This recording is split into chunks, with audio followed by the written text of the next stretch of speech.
Bien, aujourd'hui, nous voyons donc pour cette nouvelle leçon, mais du chapitre 1 toujours, donc vous voyez que j'ai un peu modifié le titre qui est au-dessus. On voit que ce chapitre 1, c'est bien la Terre, la planète Terre, l'environnement et les actions humaines. Nous sommes désormais dans la leçon numéro 2, c'est-à-dire celle qui va concerner la météorologie et la climatologie.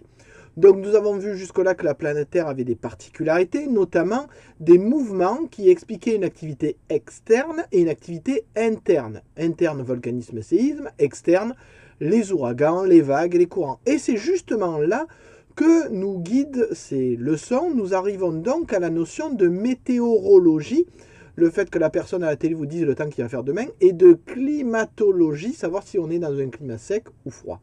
Première étape dans cette deuxième leçon du chapitre 1, bien comprendre la différence entre météorologie et climatologie. C'est pourquoi vous avez le document que je vous présente ici.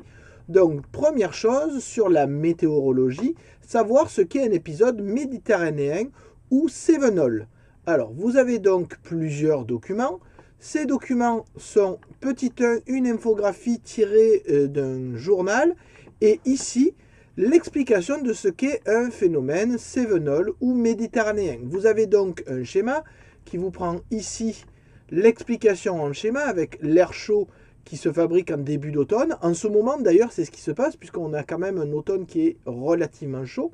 Vous avez donc une masse d'air chaud humide qui se prépare, qui se met au-dessus de l'eau, qui est poussée par le vent, qui va rencontrer un relief comme les Cévennes. Donc les Cévennes, c'est une montagne régionale qui existe par là, on le voit ici avec la zone grisée. Et vous le savez, quand de l'air rencontre des montagnes, il va avoir tendance à s'élever. Et vous avez vu qu'avec l'augmentation de hauteur, avec l'augmentation d'altitude, vous allez avoir une diminution de la température. Et donc, l'eau qui était à l'état gazeux va passer à l'état liquide, ce qui va bien évidemment provoquer des pluies. Vous avez ici une petite explication qui est nécessaire pour bien comprendre ce que c'est.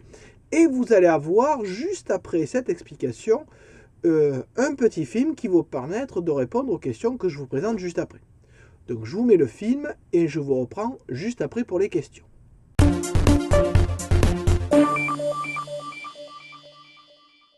L'épisode Cévenol est un phénomène climatique qui se caractérise par de très fortes chutes de pluie. Ça se passe à la fin de l'été et en automne. Les départements qui en sont victimes sont ceux qui ont sur leur territoire le massif des Cévennes, Cévennes, Cévenol. Ces départements sont l'Hérault, le Gard, la Lozère et l'Ardèche. Alors, comment naît ce phénomène? À la fin de l'été ou au début de l'automne, l'eau de la mer Méditerranée est très chaude, puisqu'elle a chauffé tout l'été.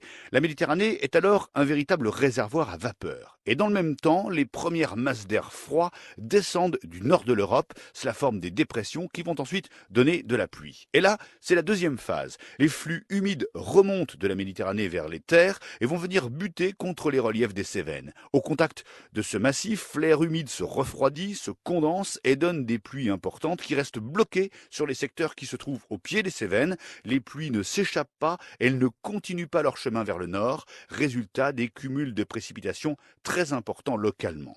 Et ça fait déborder les ruisseaux, la montée des eaux est ultra rapide, elle surprend les habitants et souvent les autorités. Inondations, coulées de boue, glissements de terrain peuvent être dévastateurs. En 2002, dans le Gard, 24 personnes avaient été tuées. Il faut dire qu'à Anduze, par exemple, en 24 heures, il était tombé 687 mm d'eau. Cela représente 687 litres d'eau au mètre carré. C'est plus que ce qui tombe en un an sur Paris, 630 mm. Un épisode Cévenol peut durer entre 1 et 3 jours, parfois 4 exceptionnellement. On ne peut pas savoir combien il y en aura dans l'année, mais c'est vrai que quand l'été a été chaud et que la Méditerranée a donc bien chauffé, les risques sont plus forts. On utilise souvent le terme d'épisode Cévenol pour d'autres régions françaises, mais en fait, les spécialistes de la météo préfèrent parler d'épisode méditerranéen, parce que ce phénomène, on peut le trouver dans le Roussillon, quand les pluies viennent heurter les Pyrénées, pareil en région PACA, quand les orages vont buter contre les premiers contreforts des Alpes, et également en Corse, quand les précipitations frappent les reliefs de l'île.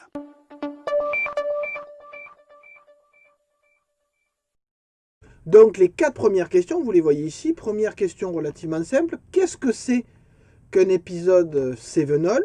Qu'est-ce que c'est? Si vous deviez le décrire à quelqu'un, qu'est-ce que vous diriez? Donc évidemment, dans le document qui est juste là, Et dans le schéma que l'on voit et dans la vidéo, vous avez une explication de ce que c'est. Question 2, pourquoi il porte ce nom? D'accord? Pourquoi est-ce qu'on l'appelle phénomène Cévenol? Alors Cévenol, évidemment, c'est en lien avec les montagnes dont j'ai parlé. C'est ce que vous pouvez trouver aussi dans la vidéo que j'ai passée, ou alors juste là, dans le texte, ici, vous pouvez trouver l'information.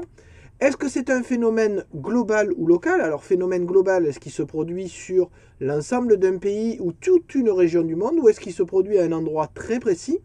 Et enfin, est-ce que c'est un phénomène géologique court, c'est-à-dire qui va durer que quelques jours, quelques heures, quelques semaines, mais pas plus? Ou est-ce que c'est un phénomène géologique long, c'est-à-dire qu'on va trouver sur plusieurs dizaines, voire plusieurs centaines d'années? Donc, grâce à ces questions, notamment grâce à la question 3 et 4, vous pouvez maintenant définir ce qu'est un phénomène météorologique. Vous pouvez passer à la suite du document. Alors, la suite du document vous présente une carte ici, et vous remarquez que très volontairement, j'ai mis un titre pas très clair à cette carte. C'est pour vous montrer aussi l'importance des titres des documents. Si vous aviez un titre, vous sauriez tout de suite de quoi il s'agit. C'est pourquoi j'insiste autant pour que vous mettiez les titres sur vos documents. Donc vous avez ici une carte qui vous montre quelque chose qui peut être équatorial, qui peut être tropical, qui peut être de mousson méditerranéen, tiens, là aussi, qui peut être chinois, aride, continental, montagnard ou polaire. Normalement, déjà, vous commencez à avoir une idée de ce que présente cette carte, surtout que vous l'avez déjà vu notamment en géographie. Donc grâce à ça, vous pouvez répondre aux questions. Que représente la carte à gauche? Grosso modo, ça veut dire qu'il faut y trouver un titre. Qu'est-ce qui peut être aride et qui touche toutes ces régions-là, notamment le Sahara? Qu'est-ce qui peut être méditerranéen et qu'on va trouver évidemment tout autour de cette zone méditerranéenne, donc une zone très large.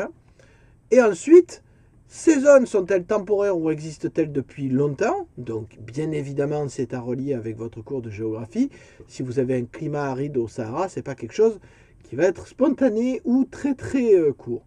Et quelle différence vous faites entre la météo et le climat? Et on peut justifier, on doit justifier sa réponse grâce au document, celui-ci, mais aussi tout en haut. Donc je rappelle que les documents en haut concernent la météorologie, et évidemment, si vous ne l'avez pas trouvé, ce document en bas concerne plutôt la climatologie.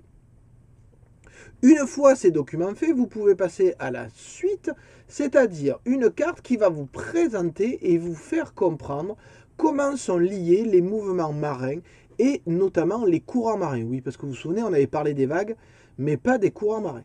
Donc, première carte, vous voyez ce qui va provoquer les mouvements de surface. C'est-à-dire que là, vous avez ces mouvements de surface, ici, mouvement marin de surface, et vous avez ici la carte des vents. Oui, on est d'accord, cette réponse rejoint déjà ce qu'on avait fait avec les vagues. Mais attention, ce qui m'intéresse, c'est pas que vous me disiez que c'est lié au vent, bien évidemment, on l'a déjà fait.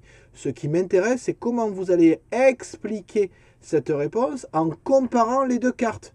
Donc c'est bien ça, regardez. Je veux que vous justifiez votre réponse, que vous expliquiez, que vous dites voilà, j'ai vu ça et là je vois ça, donc je comprends que ça va ensemble. On est là dans la compétence second. Si vous ne savez pas, vous pouvez toujours aller voir ce à quoi correspond cette compétence. Et enfin, vous avez ici les courants marins, mais en profondeur. Donc là, on parle de courants qui peuvent se passer sur plusieurs centaines d'années. Et je vous demande, en comparant la première, à savoir la carte des vents, et la dernière, comment vous pourriez expliquer que ces courants marins ne correspondent pas du tout à la carte des vents? Donc pareil, une comparaison en disant je vois ça d'un côté, je vois ça de l'autre.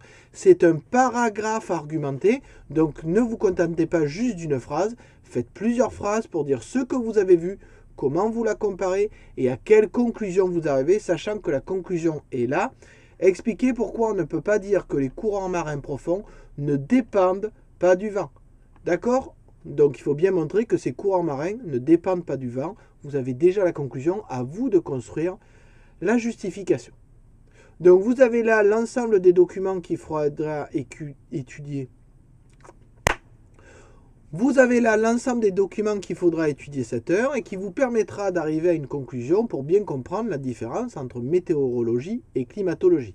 Bien évidemment, vous avez une vidéo qui correspond au cours et que vous devez copier et apprendre pour la prochaine fois. Regardez bien la vidéo en entier, elle vous préparera à ce que vous ferez la prochaine fois, notamment l'étude de ces courants marins profonds. Allez, j'espère que tout est clair pour vous. N'hésitez pas à me poser des questions en direct ou via les descriptions de Pronote si quelque chose n'est pas clair. Je vous dis au revoir et à bientôt.